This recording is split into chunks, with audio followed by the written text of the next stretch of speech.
You see what this says? I know, I just wasn't, I didn't even look. I just it even says it it's mine, you see? Mm-hmm. His says, and look at the difference. That is a coffee stain cup.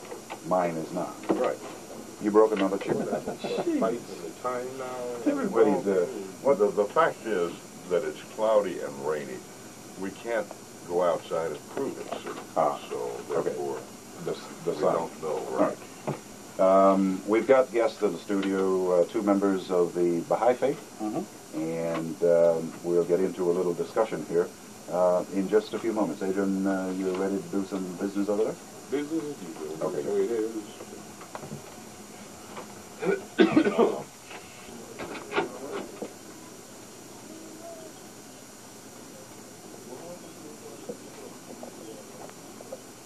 In the States, there was a time when there used to be 13 colonies. And each one of these 13 colonies was separate and distinct, and they had their own form of government, they had their own religion, they had their own money, and they didn't like each other. But there came a time when it became expedient for them to learn to work together and to live together, and eventually they were forged into a federation. And this is the United States today. Now today we look back and we thought, well, how stupid that was to have separate little colonies back there, arguing and squabbling.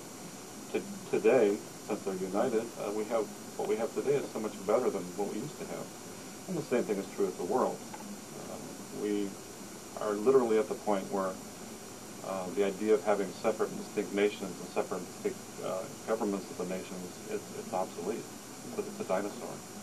So in this sense, you have a political agenda in a world unification. Sure, yeah. Well, if the world is going to be unified on a global scale, there has to be some kind of organization. The Baha'i viewpoint on where the world is headed in terms of political structure and in terms of government is that in the last 100 years or so, there have been quite a number of social experiments with government. You've had Nazism, you've had fascism, you've had socialism, you've had communism. Each one of these little experiments have been tried and they've failed, and now it seems that the one thing that's left is democracy. The people of the world have decided that we don't want to be told what to do. We want to pick our own leaders. So now the only question now is, what form of democracy will we have? There are many different forms of democracy in the world, so we have to decide which one. The Baha'i form of government is based on a democracy. It's actually probably the purest form of democracy there is, since Baha'i leaders are elected, but we have no candidates. We have no nominations. The people just sit down once a year. For example, in Belize City, once a year they will have an election. And you're given a secret ballot, and you vote for the 9 most qualified people that you can think of among the Baha'i faith in Belize City. And the people who receive the 9 most votes will be the local governing body. So essentially what you have is the selection of people who are selected because of their spiritual qualities and because of their well-trained minds. And so the caliber of the people. Are we still on? How can No, you get here our own again. power right now? Yeah, we're running on our own power. One step ahead. Our guest. And 2 steps back. Yeah, when you go back to the unknown, it's always 2 steps back. Safe over this side. Now, don't make any comments. Just like I feel safe over this side. Joel Smith is our guest this morning from the Baha'i faith, and we were talking about, you were telling me about the fact that all of the world's religions have one thing in common. Oh, yeah. Well, as I said earlier, the Baha'i faith teaches that there is only one God, and because of that, there is only one religion. This religion has been revealed in progressive stages from age to age, and in every corner of the earth. So when people look at the various religions of the world, like certainly most everybody knows about Christianity and Judaism, but there's also there's Hinduism, there's Buddhism, there's Zoroastrianism, there's Islam, and each one of these religions has a founder. And if you look at the teachings of the religions and you compare them side by side, you will find that they are saying essentially the same things, and in many cases they're saying the same things in the same words. Baha'is would view that the various religions of the world are not separate, they are not distinct, and they are not certainly not in competition with each other, but they're actually part of one huge process. One of the fascinating things about the various world religions is each and every one of them contains messianic prophecies about the time that a time when God would send humanity a great world-uniting teacher. And so each one of the world's religions foretells a time when either the prophet himself would return or when he would send another like himself to humanity. So in Hinduism, you have the prophet named Krishna, and Krishna says that whenever there is decay of righteousness and there is exaltation of unrighteousness, then I myself return to earth, that I am born from age to age. Of course, people know about Moses in Deuteronomy. He says that the Lord your God will raise up another prophet like me. Christians know about the return of Christ. But, Jesus promised things like he would send another comforter to us. The comforter will teach us things that Jesus said, I have many things to say unto you, but you cannot bear them now. However, when he comes, he's going to teach you some more. The same thing is true in Islam. They have messianic prophecies. The promised one of Islam, they foretell the coming of two of them, a Mahdi and a Masih. As I said, Hinduism has prophecies. Buddhism, Gautama Buddha said, I'm not the first Buddha who came upon the earth, nor shall I be the last. In due time, another Buddha will arise. And the same thing is true with the messianic prophecies of all the other religions. The thing that we've been talking about is the fact that they are all pointing to the exact same event. They are pointing to the coming of the same one person. One person has been foretold in the messianic prophecies of all the world's religions. And if you peek at the end of the book of Isaiah, you will find out where all this is headed. Isaiah spoke of a time when all nations and tongues will be brought together, and then he says all flesh will be brought together to worship before God. So what he's saying is that all the peoples of the world will be brought together. Jesus spoke of a time when there will be one shepherd and there will be one flock of sheep. This is what each and every one of the religions has promised, that there will come a time when the world will change, that it will be possible for there literally to be a unified global society of people on the planet, and that, as I said, the messianic prophecies of the world's religions foretell the appearance of this great teacher. What's interesting is that they all apparently point to the time period around the year 1844. There are people like the Adventists and the Jehovah's Witnesses and the Mormons. All these people teach that 1844, right about that time period, was the time when this great teacher should have appeared. What they don't know is within Islam, they had people saying this was also the time when the Islamic Messiah was supposed to appear, and within Hinduism and Buddhism, they also had the same thing. Baha'is would say that they weren't wrong, that God does not make mistakes, that 1844 actually was the year, and that instead of looking up into the sky to wait for a prophet of God to descend from the sky, you should have looked in Israel, because that's where he did appear. The promised one of all the religions actually did appear in the year 1844. And he's the founder of the Baha'i faith, and that's why we're here, and that's why we're talking on the radio this morning, to let people know that there are people that believe that there is hope for humanity, that God has sent another prophet, and that all we ask people to do is to find out about it and to keep an open mind. So this concept of unification is the basic concept of the Baha'i faith. Oh, yes. The concept of the unity of humanity. It's the only reason we exist, yes. Does this leave room for multiple cultures? Of course, yes.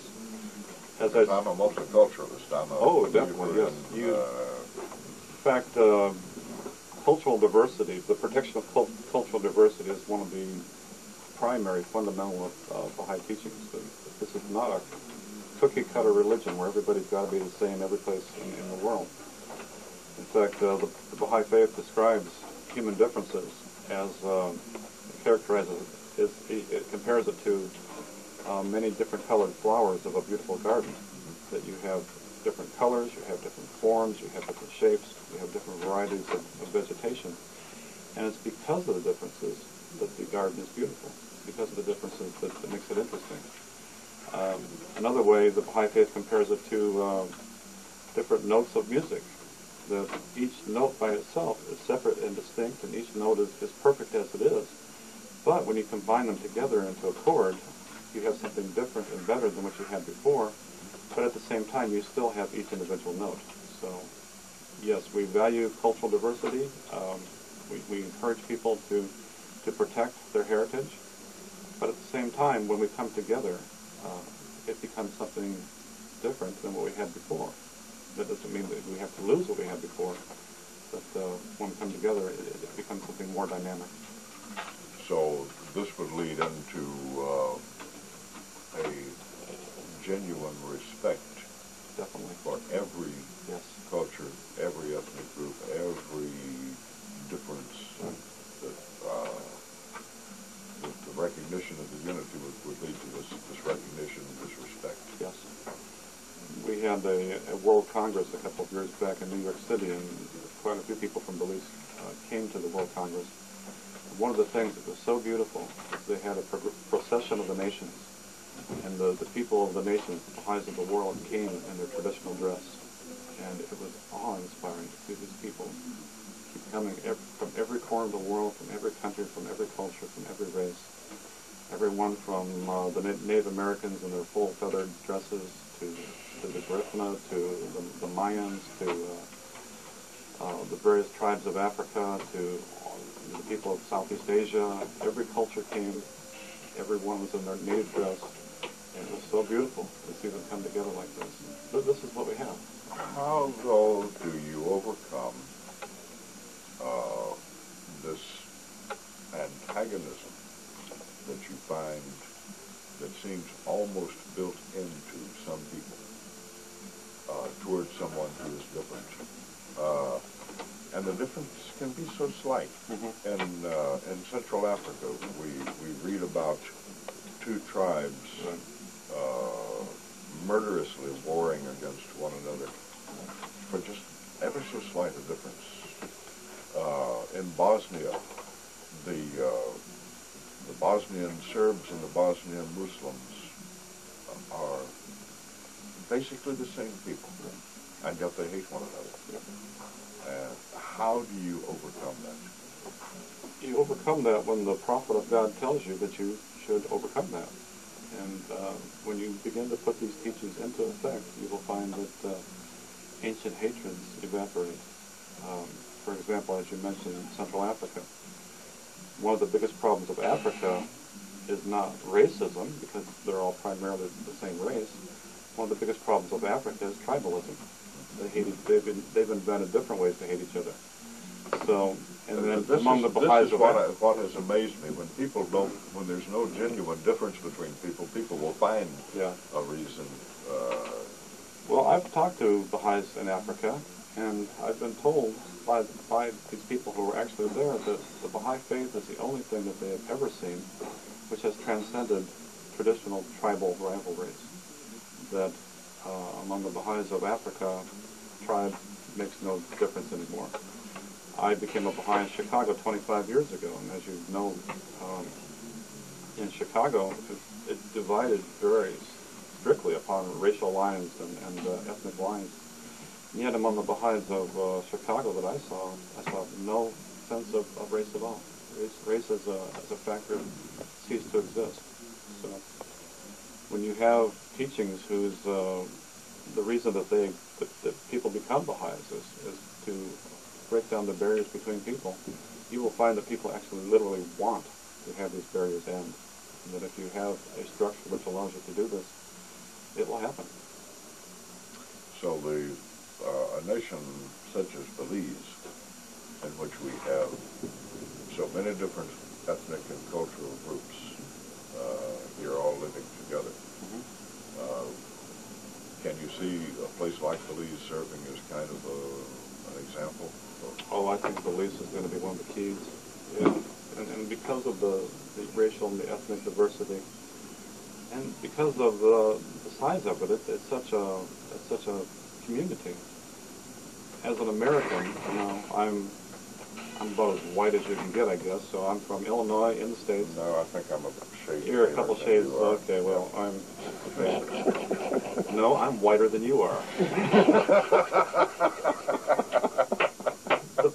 The point is, I came to Belize hoping that maybe I could go into some of the villages, maybe into a Garifuna village, or maybe into a Mayan village, and at least have them tolerate me enough that they would allow me to just observe their life, what their life is like. And what I found is that I came into these situations and I was treated as family.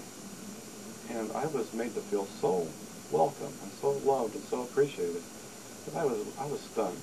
Well, I'll tell you my experience. Last year, I went on the famous grand tour. I started at Carzal Town and spent 16 days on the road, going from one end of the country to the other.